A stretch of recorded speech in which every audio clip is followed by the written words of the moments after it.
Gözümü balama dikmişəm onun yaxşı olacağı günü ümidiyle, səbirsizliklə gözləyirəm.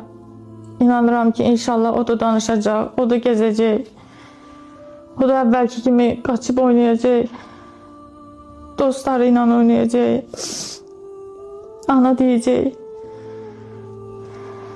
Mənim övladımla bağlı xəyallarım var idi. Onun məktəbə gedəcək günü səbirsizliklə gözləyirdim. Amma bu mənə qismət olmadı. Geçmiş xatirələr məni çox pis hala salır. Xatırlayanda çox pis oluram. O da məktəbə getmək istəyirdi. Sevinirdi. Təəssüf ki, belə bir hadisə başına gəldi. Körpə yaşında. Heç rəva deyildi ki, ona bu vəziyyətə düşsün.